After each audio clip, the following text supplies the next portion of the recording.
Hi, Jen here from Jen Michelle Coaching, and today I want to talk about choosing wisely who you talk to about your relationship in any stage of love, dating, or marriage, relationship, whatever your situation may be. For those of you new to my channel, I invite you to subscribe. I release a video weekly. Number one, be very discerning who you talk to. When I was immature and young, I used to talk to anyone and everyone about anything, just blindly assuming they had my best interest at heart.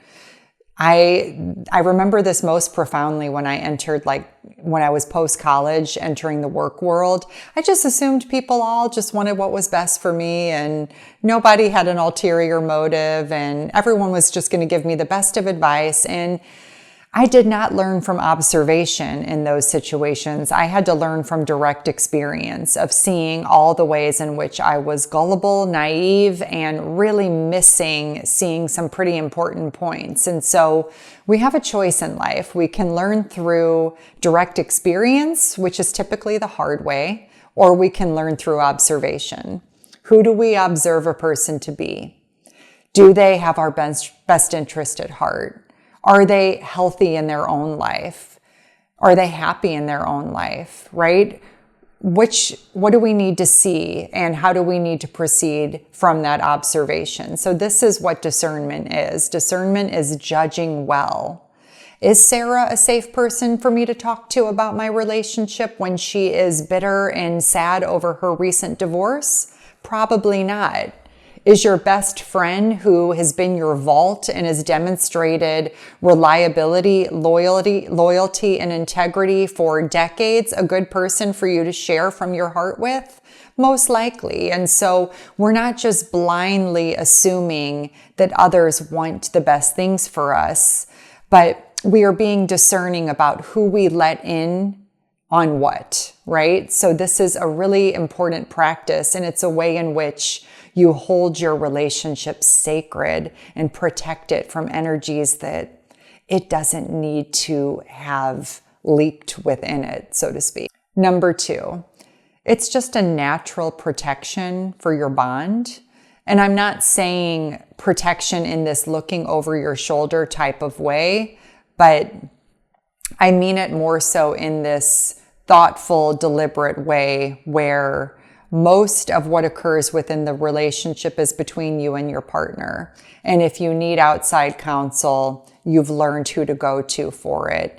Recognizing that the most important aspect of a thriving relationship is protecting your bond and not letting outside sources in that plant seeds of doubt, that cause you to question the intentions or the goodness of your partner in a way that isn't rightful. And you're just protecting that bond and bringing challenges between the two of you. One way we do this is just to make sure within the relationship dynamics, you're not sweeping things under the rug, just hoping they go away. That you're having those difficult conversations, that you're having those honest reflections and bringing that into the relationship for witnessing and for healing. This is a way where we don't allow resentment to build up. We don't allow miscommunications to cause hurt that just pile up and harden our hearts over time, but we instead take it to the person that we love, take it in and express from that space so that every day is a clean slate where we can connect with them from an open heart, knowing that some of the most inconvenient conversations offer the biggest protection to the relationship and to, the other person as a whole. Number three, there is an unspoken space that's created when we talk poorly about our man or the people that we love. I know that my husband could feel in the early years when I would complain about him, he could feel that blatant disrespect as a space in between us.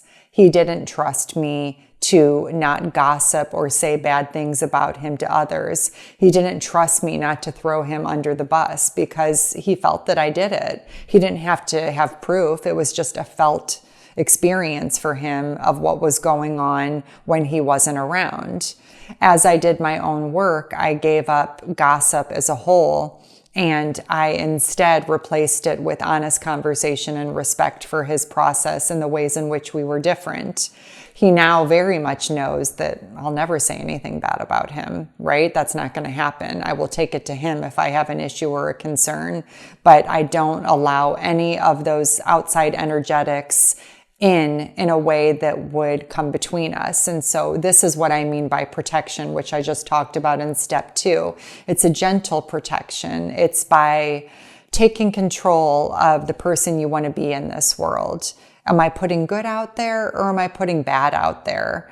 And really refining that inside of your body. So the way you approach your union and your love is from a very clean, pure, honest, transparent space. This will be felt and it will invite him to honor you in the same ways, where your bond is sacred and no outside sources can penetrate it.